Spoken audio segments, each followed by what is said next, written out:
programme vous est proposé par Kung Fu Énergie. Maîtrisez votre force.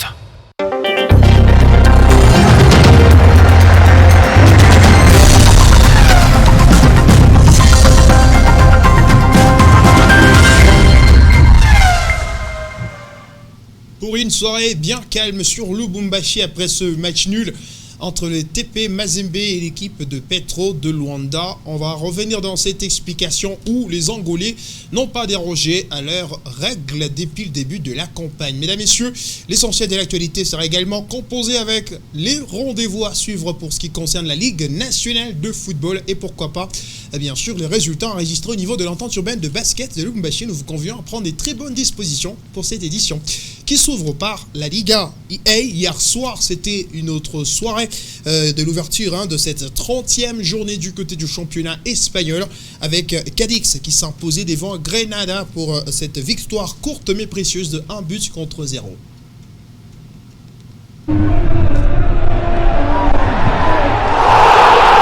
La victoire pour Cadix face à ses voisins andalous de Grenade 1-0. Robert Navarro a inscrit le seul but de cette rencontre. La première victoire de la 30e journée du championnat espagnol. Un choc de bas des tableaux entre le 18e au classement Cadix et le 19e Grenade. Il y a désormais 11 points d'écart entre les deux formations. Suite au programme de samedi avec notamment Barcelone-Las Palmas à 21h, le dernier match des hommes de Xavi avant d'affronter le Paris Saint-Germain le 10 avril prochain en quart de finale allée de la Ligue des Champions. Leader au classement, le Real Madrid défie quant à lui l'Atlético Bilbao dimanche, alors que l'Atlético Madrid aura rendez-vous avec Villarreal à l'Estadio de Saramica lundi à 21h. Cette victoire permet à Cadix de revenir à 2 points de Celta Vigo, premier non relégable. En revanche, Grenade 19e s'enfonce puisque les Andalous restent à 11 points de leur adversaire du soir et s'enlisent dans la zone rouge avec la lanterne rouge Almeida.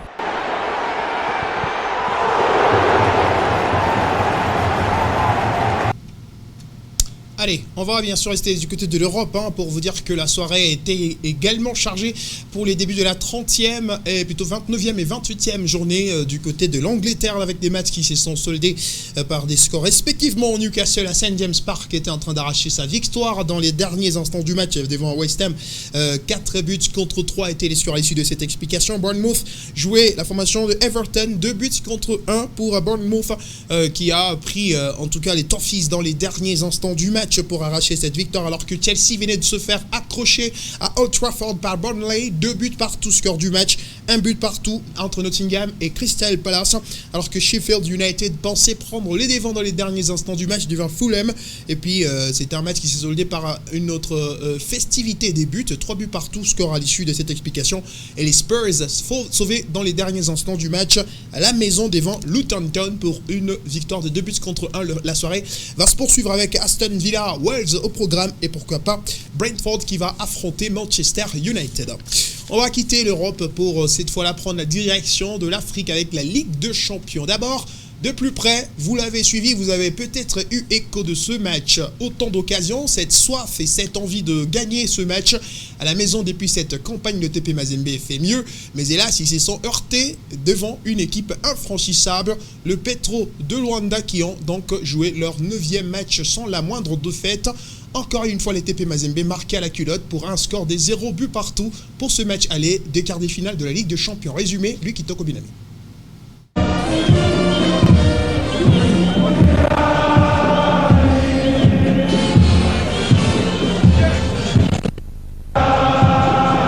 Les intentions offensives et les vagues du jeune Oscar Kabouit n'ont pas suffi pour vriller la défense angolaise au bout d'une première période que les TP Mazembe a pourtant dominé dans tous les compartiments. Une dizaine de frappes sans vraiment trouver la faille. C'est une belle passe, le contrôle de la poitrine, mais c'était difficile. Là aussi, c'est plus facile avec la frappe enchaînée et l'arrêt superbe là d'Hugo qui détourne ce ballon et son coéquipier qui vient l'aider pour concéder le corner. De quoi alimenter les espoirs dans un Kamalondo assoiffé. Le festival des ratés se poursuit au retour des vestiaires. Les manques de cadre d'Eli Konza à la 46e minute. Ce ballon du pied droit donné là sur le côté, contre favorable avec la frappe et l'arrêt. Exceptionnelle parade là de Hugo encore, qui est sollicité à maintes reprises depuis le début du match. Oh, quelle frappe terrible à bout. La frappe dévissée de Kabouit 3 minutes plus tard et l'énorme raté des Fofana était des trop. Arrive le dernier quart d'heure et les rythmes retombent. La fatigue s'invite, les Corbeaux optent pour les jeux directs, sans vraiment inquiéter l'arrière-garde angolaise. Au finish, Petro Atlético de Luanda rentre avec ce pourquoi il est venu à Lubumbashi, c'est-à-dire un nul, avant la manche retour en Angola la semaine prochaine. C'est à souligner, 0-0, déception bien sûr pour tous les supporters qui ont fait le déplacement. 0-0, bien sûr, score du match entre Mazembe et l'équipe de Petro de Luanda qui a compté sur son gardien Hugo Marquez. Encore une fois, concédant un nouveau clean sheet dans son registre pour ce qui concerne cette campagne de la Ligue de Champions à l'étape de quart de finale où le TP Mazembe garde encore une brèche avec un nul avec but en Angola. Ça sera une qualification pour les Corbeaux, mais hélas, en cas de défaite, il sera donc impossible. La marche devra s'arrêter là pour les Corbeaux du TP Mazembe. Rendez-vous la semaine prochaine.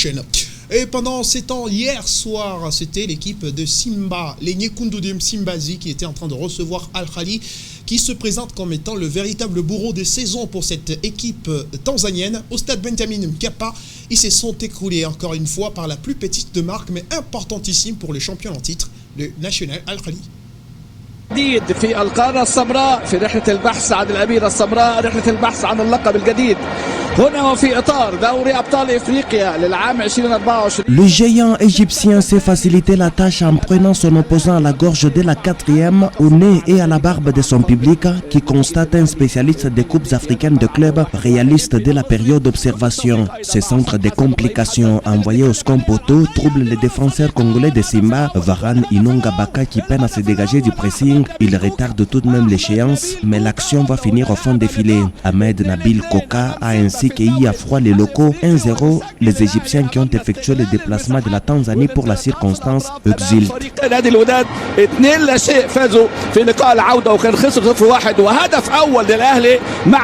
Fabrice Ngoma et sa bande payent leur entrée timide dans ce choc face à un groupe amené par Percy Taou qui a proposé de ses services à droite de la défense tanzanienne mais sans distiller des passes décisives. Simba revient dans son match après le premier quart d'heure. Chez Malone passe non loin de l'égalisation. Le défenseur camerounais a fait sa part du boulot en présentant une bonne copie au cours de cette rencontre. Les déchets techniques ont trahi les intentions de Simba Sport Club. Ses attaquants inefficaces devant Mostafa Mohamed passent à côté de cette manche allée des quarts de finale de la Ligue des champions de la CAF avec 7 tirs cadrés contre 1 pour Simba. Mais c'est le national d'Égypte qui prend une belle option en vue de sa qualification en demi-finale. Rendez-vous le 5 avril prochain pour le match retour. Leandro Nana et Simba ont encore la possibilité de passer au tour suivant, mais il faudra d'abord rattraper le retard.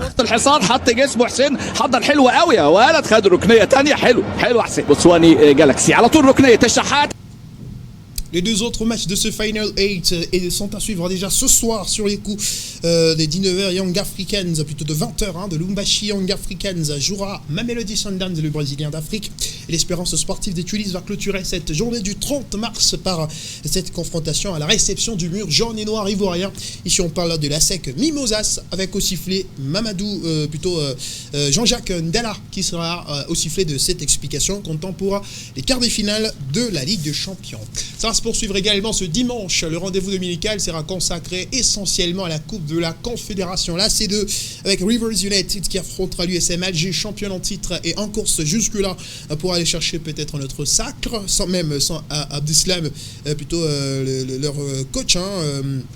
Et puis le stade malien jouera contre Dreams FC. Abou Salim affrontera la Renaissance sportive de Berkane et Futur FC affrontera les Chevaliers de la Méditerranée du Zamalek pour un choc 100% égyptien.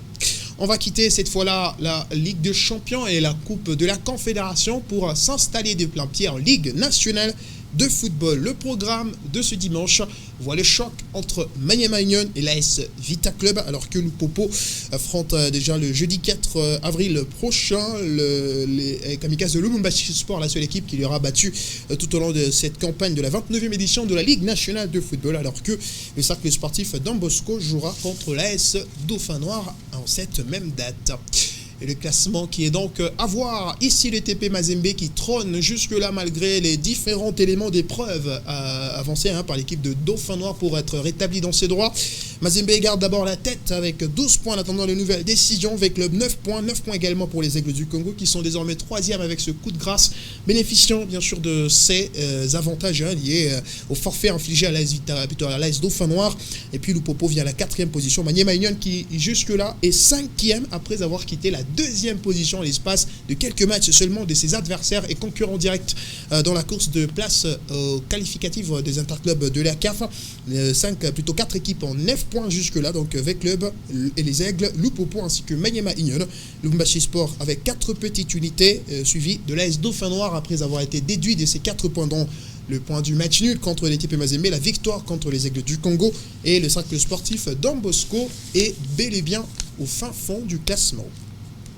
Et pour ce qui concerne le programme de ces dimanches, l'association sportive Victoria Club a atterri sur le sol de Kindu cet après-midi avec ce mois de mars qui sera bien sûr clôturé par ce rendez-vous, le choc de l'ancienne fratrie de jaune, vert, noir, l'AS Vita Club et l'AS Maniema Union qui s'affrontent au stade Joseph Kabila de Kindu. Les Moscovites sont donc arrivés cet après-midi contre toute attente et la bande à Beslam Waldou va jouer une équipe qui reprend confiance. Ici on parle d'une équipe de Maniema Union qui a vu les sanctions qui pesaient sur elle être levées, notamment jouer les prochains matchs à huis clos et une amende de $7 500 pour cause des dégâts orchestrés à l'issue du match contre les cheminots du FC Saint-Éloi Lupopo. Et donc ils vont essayer de se relever après cette chute à la maison et devant leur public en allant chercher cette victoire ou encore ce positionnement de la 2e place au classement devant leur public des Kindu.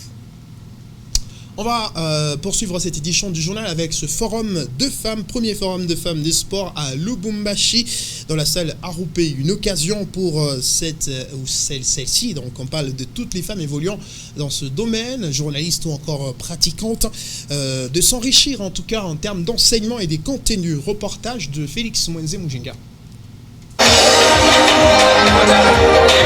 Des interventions édifiantes pour ces femmes évoluant dans le monde des sports, réunies dans la salle Aroupé pour le premier forum des femmes des sports, en clôture des activités du mois de mars dédiées pour la liberté féminine.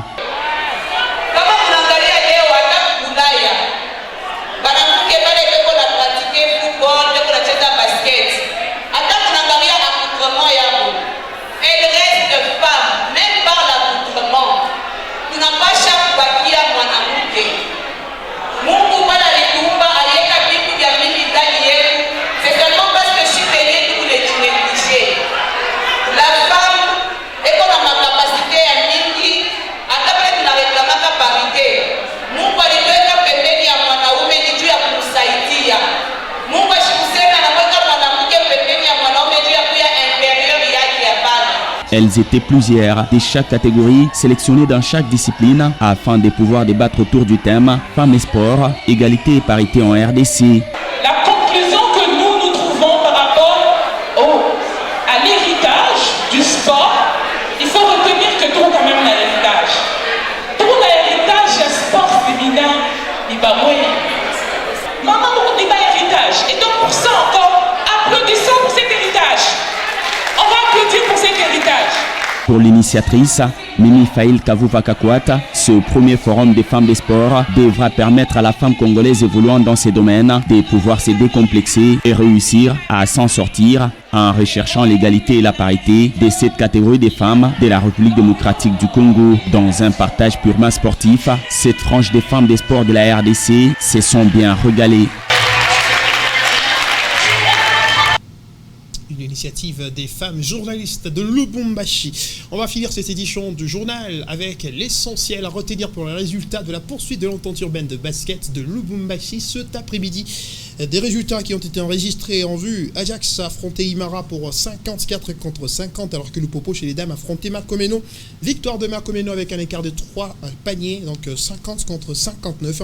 L'ASB Vita, les petits l'ASB Vita qui affrontait Saint-Raphaël pour une défaite encore une fois de 55 contre 35, alors que Horizon jouait Lubumbashi. Au moins une haute facture sur cette explication dans les 4 cartons disputés. 97 contre 41, domination à sens unique pour cette formation de BC Horizon. Et ce dimanche, on prendra donc le programme avec Saint-Martin, Académie Horizon. Mazembe jouera contre GSK Douala d'abord chez les messieurs, et puis GSK Douala chez les dames affrontera affrontera BC Foudre et Lupopo jouera contre Mazembe Espoir dans ce choc dominical. C'était là l'essentiel pour cette dernière livraison d'informations sportives de la semaine. Mesdames, Messieurs, l'équipe du Desk de Malaika vous retrouve lundi matin avec la même énergie, beaucoup de détermination et surtout des nouvelles actualités. Excellente suite de votre week-end.